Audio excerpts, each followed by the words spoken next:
Puji Tuhan, haleluya, selamat pagi, saudara sekalian, Bapak Ibu yang terjangkau dalam layanan YouTube ini.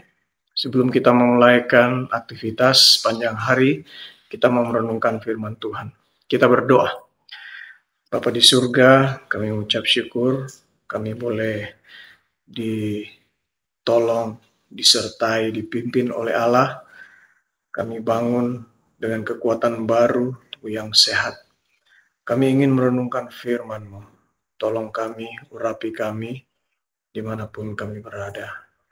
Terpujilah nama Tuhan. Kami mau mendengarkan firman-Mu dalam nama Yesus. Amin. Puji Tuhan. Tema kita adalah menyembah dalam roh dan kebenaran. Kita buka di dalam ayat pokok, Yohanes 4 ayat 24, yang berbunyi, Allah itu roh, dan barang siapa menyembah Dia, harus menyembahnya dalam roh dan kebenaran. Puji Tuhan. Jadi ayat ini menceritakan bahwa Allah itu roh, sehingga kalau kita mau menyembah Dia, maka harus menyembahnya dalam roh dan kebenaran. Artinya Tuhan Yesus ingin katakan bahwa ada yang menyembah secara benar, ada yang menyembah dalam arti keliru, gitu ya. Jadi dia ingin mengatakan bahwa seorang yang menyembah dengan benar itu menyembah Allah dalam roh dan kebenaran. Roh dan kebenaran. Bapak Ibu, kita ingin merenungkan bagaimana sebetulnya roh dan kebenaran itu. Sehingga ketika kita menyembah Allah, itu kita menyembahnya secara benar, ya. Jadi yang pertama adalah di dalam Yohanes 4 ayat 23, ya, ayat sebelumnya, itu menyembah yang benar adalah menyembah Bapa dalam roh dan kebenaran, ya, yaitu suatu kehidupan manusia yang paling dalam, ya. Roh menyembah Allah dalam roh, itu artinya kita menyembah betul-betul secara roh, ya, manusia rohani kita, ya, benar-benar manusia yang paling dalam, ya. Dengan demikian di situ ada totalitas, ya, ada penyerahan sepenuhnya yang sesungguhnya.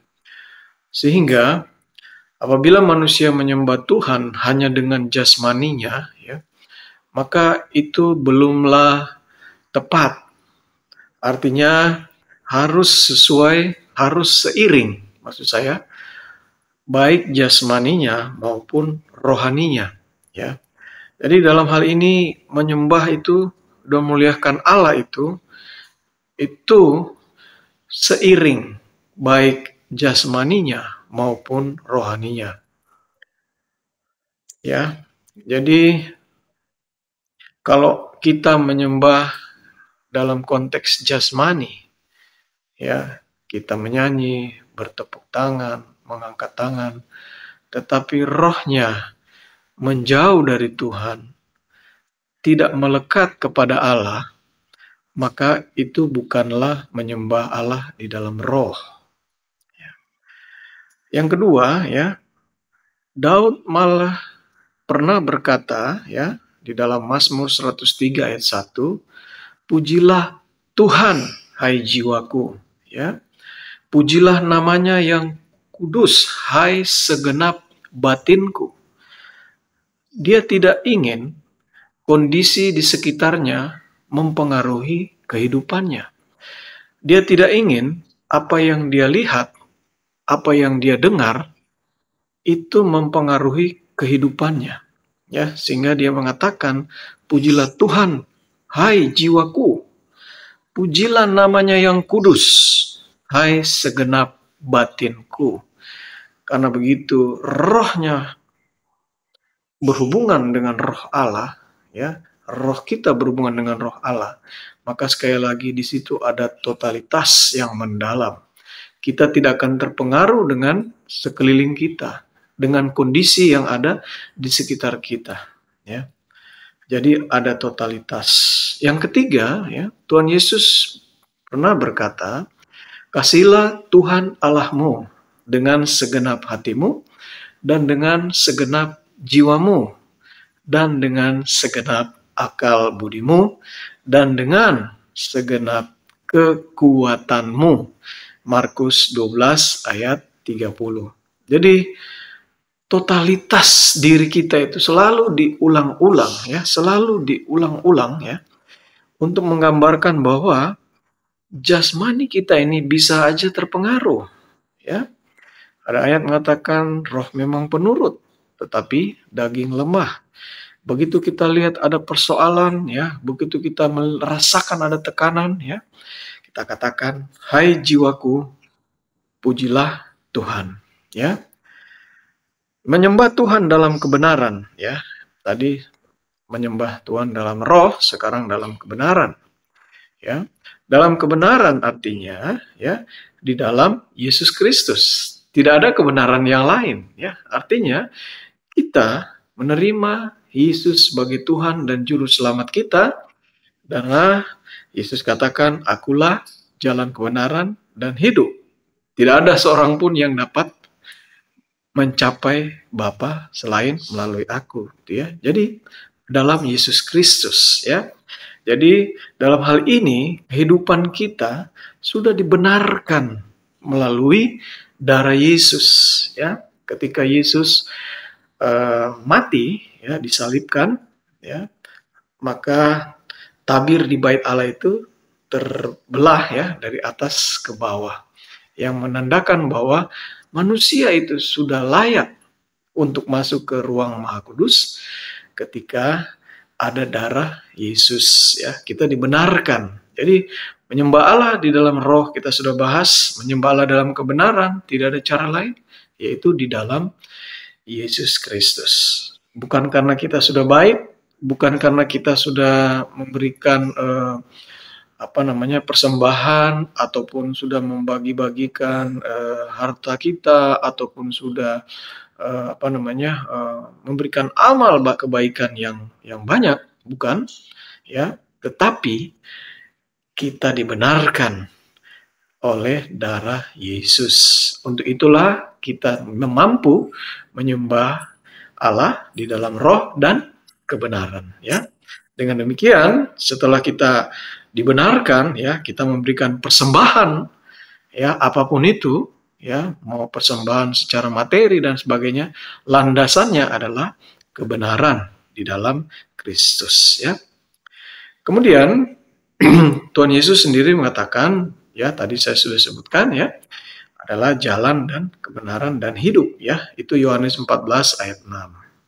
Kemudian ada lagi ayat mengatakan bahwa Tuhan menolak ibadah dari orang yang memuliakan Dia dengan bibirnya, padahal hatinya menjauh daripada Tuhan ya. Yesaya 29 ayat 13 ya.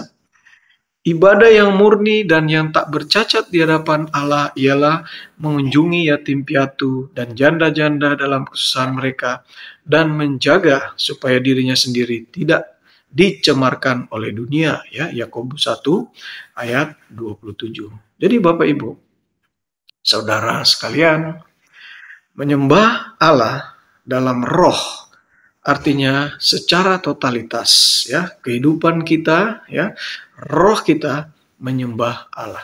Kita tidak akan terpengaruh kondisi apapun yang ada di sekitar kita.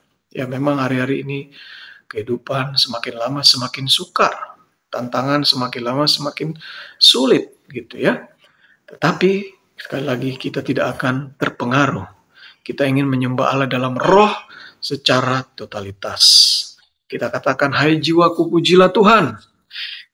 Dengan segenap batin kita, ya, dengan segenap roh kita, ya, kita menyembah Allah. Yang kedua, dalam kebenaran tidak ada cara lain, yaitu di dalam Yesus Kristus, ya, yang sudah mati di kayu salib, ya, bangkit, naik ke sorga, dan melalui darahnya kita dibenarkan. Ya, puji Tuhan ya. Dengan renungan kita pada pagi hari ini ya kita coba menerapkan dalam kondisi kita sehari-hari ya. Seringkali ya tadi saya sampaikan, bisa saja roh kita mendapat kesulitan ya dalam mengungkapkan seluruh isi hati kepada penyembahan kepada Allah ya. Tetapi ada karunia bahasa roh ya di dalam Roma ya. Roh itu menyampaikan dalam keluhan-keluhan yang tidak terucapkan ya. Memang karunia roh ini ya, memang kita perlu waktu untuk pelajaran khusus ya.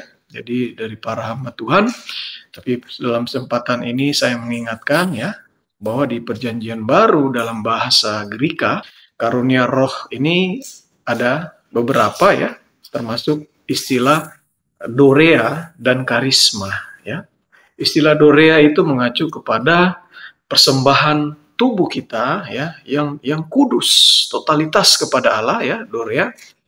Kemudian dibaptis dengan Roh Kudus. Sementara karisma itu adalah rahmat, pemberian ya di dalam Korintus ya. Kalau di Kisah Para Rasul ya, 2 itu umumnya berbicara dorea.